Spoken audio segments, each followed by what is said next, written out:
a specialization in global business and innovation. Welcome to the Digital Business Module, Section 1. The topics to learn in this section are digital business models, checking their characteristics and different types, and the Internet of Things. The Vuca Environment defines the characteristics of the current context in which nothing is similar to the past, so traditional business models can no longer work. Knowing the key factors of the Vuca environment is essential to adapt well to change. The Vuca environment is a concept created by the US military in the 1990s. It is an acronym for volatility, uncertainty, complexity, and ambiguity. These four variables are the main ones by which any company moves today. Volatility. It refers to the large number of changes produced, as well as the speed at which they occur. Uncertainty. It refers to the inability to predict situations or the course of events that occur. Complexity. It is the difficulty to understand and handle the context or to distinguish between cause and effect. There are too many parts and the information cannot be predicted. Ambiguity. It refers to how difficult it is to understand the relationships between the different elements that are present or that make up the environment. The Vuca tool is very useful to classify the environment in which you are working. The important thing is how we react to it. To do this, the Vuca prime proposes that volatility must be responded with vision, uncertainty must be responded with understanding, complexity must be faced with clarity, and for ambiguity, the best we can do is face it with agility. McKinsey's 3 horizons of growth are all about keeping you focused on growth and innovation. This strategy framework requires you to categorize your goals into 3 different horizons. Maintain and defend core business, nurture emerging business, and create genuinely new business.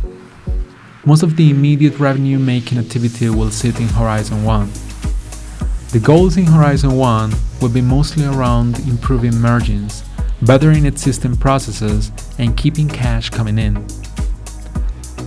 There may be an initial cost associated with your Horizon 2 activities, but these investments should return fairly reliably. This is based on them being an extension of your current proven business model. Examples of this could include launching new product lines. The third horizon allows you to completely embed new elements into your business that do not exist today. These ideas can be unsubstantiated and potentially unprofitable for a significant period of time. This can include things like research projects, pilot programs, or completely new revenue streams that require a significant initial investment. This strategy framework helps ensure that you consistently balance your focus between needs of today, Horizon 1, the future state of your business, Horizon 3, and the steps that you need to take to get there, Horizon 2. Every day we are seeing digital businesses, but it's difficult to define them. A digital business is a business that uses digital channels and services as fundamental pieces of its business activities, productive or commercial. Those businesses use technology in market to satisfy the needs of their customers, anticipate future needs, optimize their technical and human resources, among other things. In our daily lives, it's difficult to find a business that cannot be fully or partially labeled as digital business, for a very simple reason.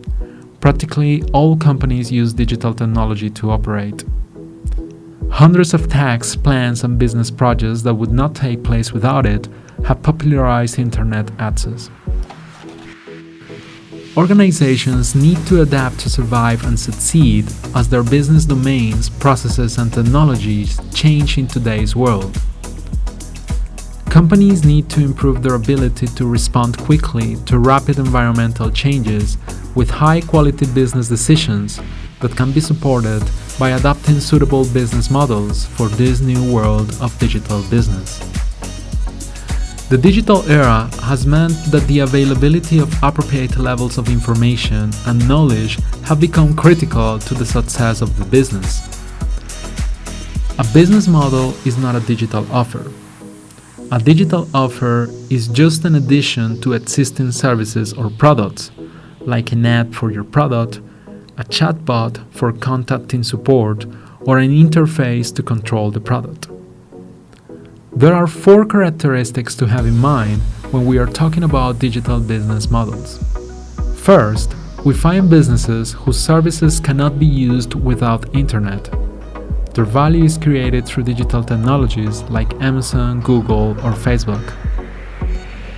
Second, there are businesses that make digital offerings.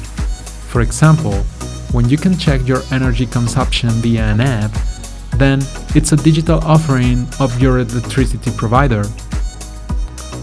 Third, we have those businesses in which you, as a customer, need to use a digital channel to use or consume a service. Finally, there are businesses who have a unique selling proposition, and the customers are willing to pay for your product or service online, for example, an info product. There are different kinds of digital business models. You need to identify which one fits better on your company needs.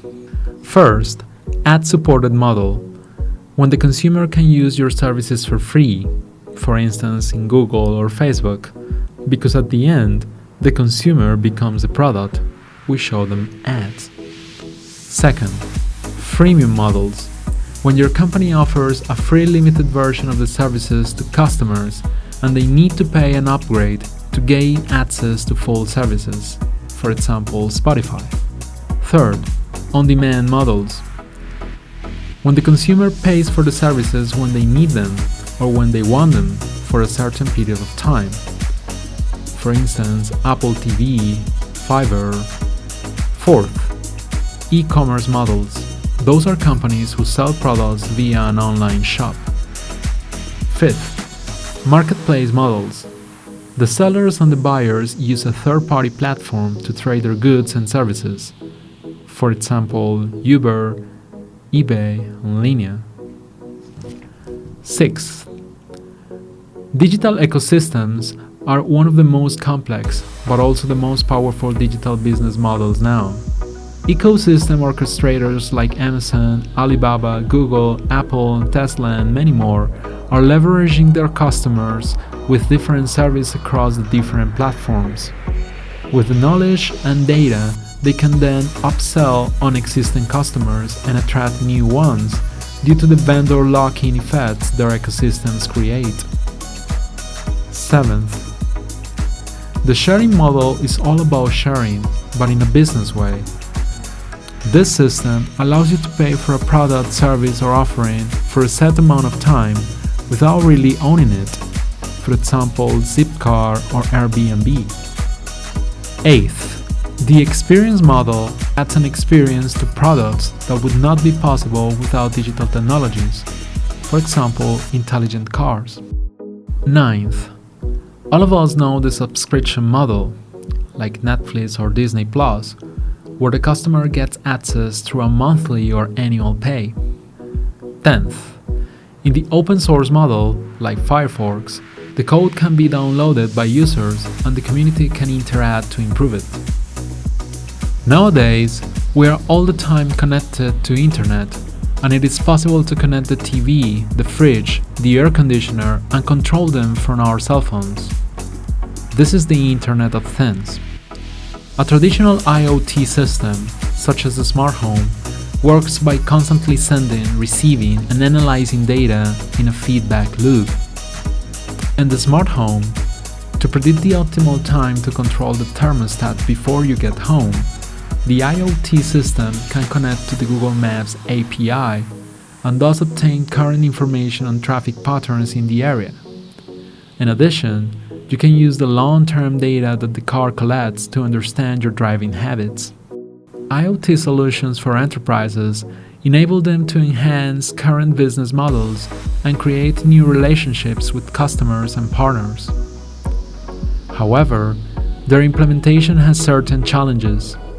The volume of data generated by a system of smart devices, known as big data, can become overwhelming. Integrating big data into current systems and configuring the data analysis to be able to use it can be tricky. In addition, security is a very important aspect that must be considered when designing IoT systems. However, many companies find implementing this network worthwhile. Therefore, it is possible to find successful case studies in almost all sectors.